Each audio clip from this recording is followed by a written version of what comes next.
Hello everyone, आज के class 10 की बायोलॉजी में हम लेक्चर नंबर 4 को डिस्कस करने वाले हैं और इस लेक्चर नंबर 4 में हम ब्रीथिंग के हवाले से बात करेंगे कि ये ब्रीथिंग क्या होता है और इसका मैकेनिज़्म किस तरह होता है और इसमें कितने फेजेस जो है ब्रीथिंग मैकेनिज़्म में इन्वॉल्व होते हैं। तो आज की इस लेक्चर में हम इन तमाम चीज़ों के बारे में जानने की कोशिश करेंगे। तो चलिए स्टार्ट करते हैं।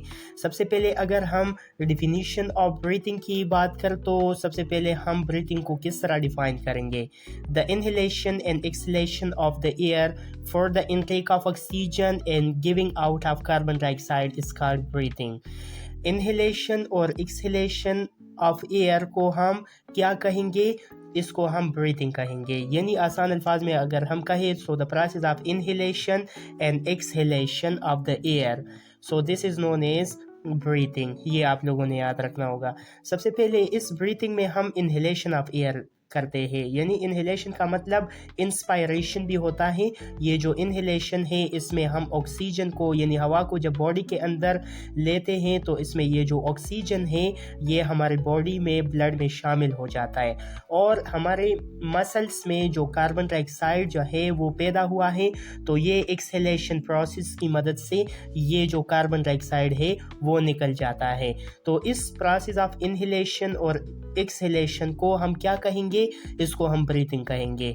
इसका सबसे इम्पोर्टेंट मकसद ये है कि इसमें हम ऑक्सीजन को अपने बॉडी के अंदर लेते हैं ताकि ये each and every cell of the body तक पहुंच सके और रिस्पायरेशन प्रोसेस में ये इस्तेमाल हो सके। और रिस्पायरेशन प्रोसेस के दौरान ये जो कार्बन डाइऑक्साइड की फॉर्मेशन होती है तो ये बॉडी से बाहर निकलना पड़ता है क्योंकि ये एक एज अ वेस्ट मटेरियल ये हमारे बॉडी में पैदा हो जाता है। जब ये पैदा होगी ये कार्बन डाइऑक्साइड तो इसको हम by the process of exhalation जब हम एयर को बॉडी से बाहर करते हैं तो इसी दौरान ये कार्बन डाइऑक्साइड जो है ये भी बॉडी से बाहर निकलता है। तो इस इनहेलेशन और एक्सहेलेशन ऑफ द एयर को हम क्या कहेंगे, इसको हम ब्रीथिंग कहेंगे। तो इसको आप लोगों ने याद रखना होगा। इसके अलावा अगर हम इसके कंट्रोलिंग सेंटर की बात करें तो कंट्रोलिंग सेंटर ब्रीथिंग का मेडुला ऑब्लोंगेटा ब्रेन का एक पार्ट होता है। यानी ब्रेन में हमारे पास 3 मेन कंपोनेंट होते हैं, एक फोर ब्रेन, दूसरा मिड ब्रेन और तीसरा हाइंड ब्रेन कहलाता है। ये जो मेडुला ऑब्लोंगेटा है सो this is the part of hind brain. ये पिछले दिमाग का एक पार्ट होता है जिसको हम मेडुला ऑब्लोंगेटा कहते हैं and this is responsible for the controlling of breathing. ये क्या कर देता है, ब्रीथिंग को कंट्रोल कर देता है, तो इसलिए इसको हम breathing centre of the body भी कहते हैं। अगर हम ब्रीथिंग रेट की बात करें तो ब्रीथिंग रेट जो है नॉर्मल हालात में जब हम रेस्ट कंडीशन में होते हैं तो 1 मिनट में हम 15 से 20 टाइम हम सांस लेते हैं, लेकिन ये रेस्ट कंडीशन में होगा। लेकिन जब हम एक्सरसाइज कर रहे होते हैं तो इसी दौरान जो ब्रीथिंग रेट है ये 30 से 40 टाइम पर मिनट होता है। अगर हम आसान अल्फाज में कहें तो रेस्ट हालात में आम कंडीशन में हम 15 से 20 टाइम जो है वो ब्रीथिंग करते हैं और जब हम एक्सरसाइज करते हैं या एक्सरसाइज के दौरान तो हम 30 से 40 टाइम पर मिनट क्या करते हैं, सांस लेते हैं। तो इसको आप लोगों ने याद रखना होगा। इसके अलावा अगर हम फेजेस ऑफ ब्रीथिंग की बात करें तो mainly there are 2 phases of breathing. Number 1 is inspiration which is also known as inhalation और second को हम expiration जिसको हम exhalation भी कहते हैं। तो ये जो inspiration process है this is also known as inhalation process. How we define inhalation process? तो हम किस तरह डिफाइन करेंगे, the active process in which the organism taking of air from the environment is known as inspiration. Inspiration ये वो process होता है जो किसी भी ऑर्गेनिज्म क्या करते हैं, हवा लेते हैं बॉडी के अंदर और इस हवा में जो ऑक्सीजन है वो बॉडी में शामिल हो जाता है। ये जो इनटेक ऑफ एयर है ये हम इन्वायरमेंट से लेते हैं, यानी जब हम इन्वायरमेंट में सांस लेते हैं तो इस सांस लेने की वजह से हम अपने बॉडी में ये ऑक्सीजन ले रहे होते हैं। तो इस प्रोसेस को हम इंस्पायरेशन कहते हैं। अगर हम आसान अल्फाज में कहें तो वो प्रोसेस जिसमें हम यानी लिविंग ऑर्गेनिज्म बॉडी में ऑक्सीजन लेते हैं यानी हवा लेते हैं बाहर एनवायरनमेंट से, तो इसको हम इंस्पायरेशन कहते हैं। और ये आप लोगों ने याद रखना होगा, this inspiration is the active process. इसको एक्टिव प्रोसेस क्यों कहते हैं? क्योंकि इसमें हमारा जो एनर्जी है इसका कंजम्पशन होता है, तो इसलिए इसको हम एक्टिव प्रोसेस कहते हैं। अगर हम इसके मैकेनिज़्म की बात करें कि जब भी इंस्पायरेशन होता है तो ये इसका मैकेनिज़्म क्या है, तो सबसे पहले during the inspiration intercostal muscle of rib will become contract. As a result, ribs and sternum move upward and outward. सबसे इम्पॉर्टेंट बात यह है कि जब भी हम इंस्पायरेशन करते हैं, इंस्पायरेशन ऑफ द एयर, तो हमारे रिब्स के जो इंटरकॉस्टल मसल होते हैं ये कंट्रैक्ट हो जाता है। सबसे इम्पॉर्टेंट बात यह कि ये कंट्रैक्ट हो जाता है।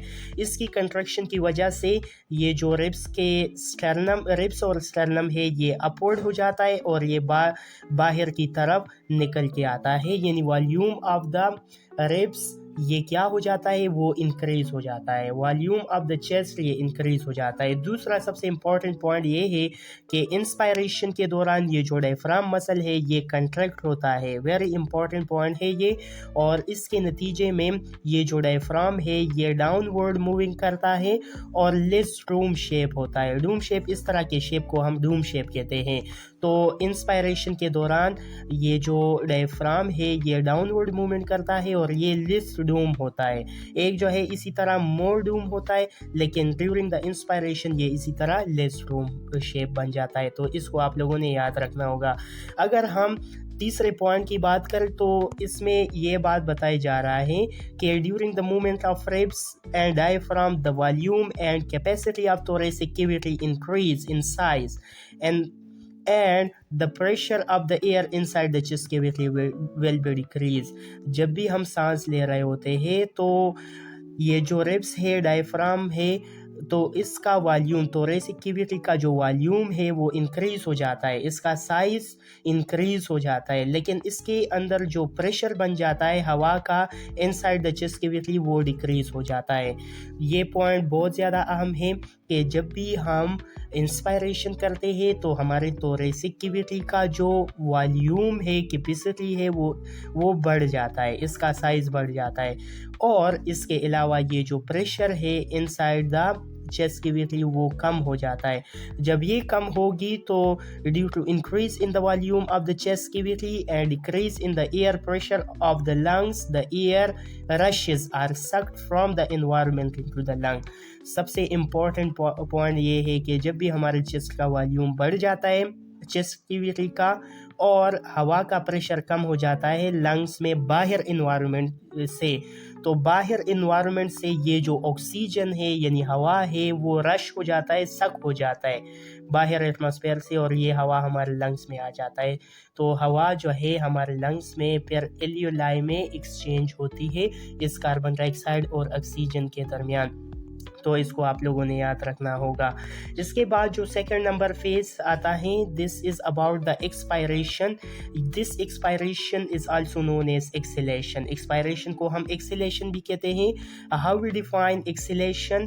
सो हम किस तरह डिफाइन करेंगे? This is the passive process in which the organism release carbon dioxide to their environment is called expiration. Expiration ये वो प्रोसेस होता है जिसमें ये कार्बन डाइऑक्साइड यानी हवा बाहर इन्वायरमेंट में रिलीज हो जाता है। यानी आसान अल्फाज में अगर हम कहें तो इसमें ये जो बॉडी है, इस बॉडी से ये जो कार्बन डाइऑक्साइड है दिस विल बिकम आउट, ये बाहर जाता है, बाहर इन्वायरमेंट में जाता है। तो इस प्रोसेस को हम क्या कहेंगे? This process known as expiration और एक्सेलेशन।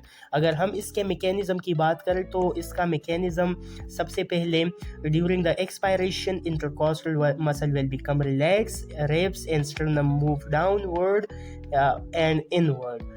एक्सपायरेशन के दौरान इंटरकॉस्टल मसल ऑफ रिब्स जो है ये रिलैक्स हो जाता है। इसके रिलैक्स होने की वजह से ये जो रिब्स है, स्टर्नम है, ये डाउनवर्ड मूव हो जाता है और ये इनवर्ड जाता है, अंदर की तरफ चला जाता है, यानी इसका वॉल्यूम कम हो जाता है चेस्ट कैविटी का।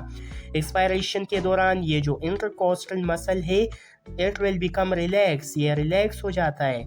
इसके नतीजे में ये जो डायफ्राम है ये अपवर्ड मूविंग करता है और इसकी वजह से it will become more Doom shape.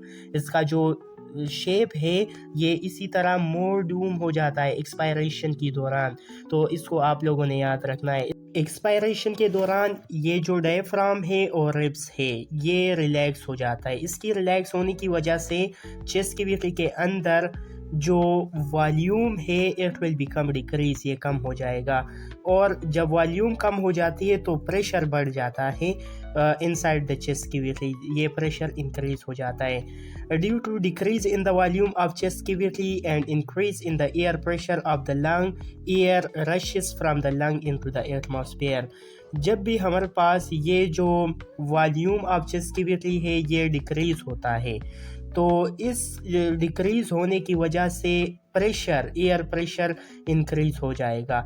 जब ये इंक्रीज हो जाएगी तो लंग से ये एयर जो है ये एटमॉस्फेयर में शामिल हो जाता है और ये लंग से आउट हो जाता है। तो इसको आप लोगों ने याद रखना होगा। में देख सकते हैं this is the breathing in and this is the breathing out. जब हम इनहेलेशन करते हैं यानी इंस्पायरेशन करते हैं तो इसी दौरान हमारा जो चेस्ट है इट विल बिकम एक्सपैंड, ये एक्सपैंड हो जाता है, इसका वॉल्यूम इंक्रीज हो जाता है। वॉल्यूम इंक्रीज होने के साथ साथ रिब्स पे जो इंटरकोस्टल मसल है इट विल बिकम कंट्रैक्ट, ये भी कंट्रैक्ट हो जाता है। डायफ्राम जो है it will become less Doom, ये लेस डूम शेप हो जाता है। यहाँ पे वॉल्यूम ऑफ द चेस्ट ज़्यादा होने की वजह से ये जो एयर प्रेशर है इनसाइड द लंग्स, तो ये एयर प्रेशर क्या हो जाता है, डिक्रीज हो जाता है। एयर प्रेशर डिक्रीज होने की वजह से हवा जो है बाहर इन्वायरमेंट से अंदर की तरफ यानी लंग्स की तरफ मूव करना स्टार्ट हो जाता है। तो इसी तरह ये इनहेलेशन प्रोसेस होता है।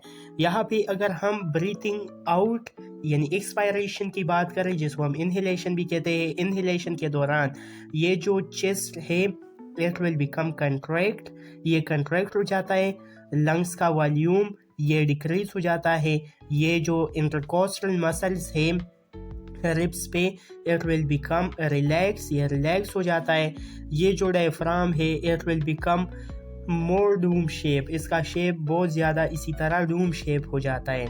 और साथ साथ इसके अलावा जब भी चेस्ट का वॉल्यूम कम हो जाता है तो वहाँ पे जो हवा का प्रेशर है वो बढ़ जाता है। तो हमें मालूम है कि हाई प्रेशर से फिर ये एयर जो है लो प्रेशर की तरफ मूव करना स्टार्ट कर देता है, तो ये हवा लंग्स से बाहर इन्वायरमेंट की तरफ मूव करता है और इसी तरह ये हवा बॉडी से आउट हो जाता है।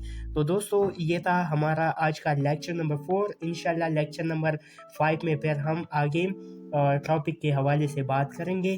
तो तब तक के लिए अल्लाह हाफिज़।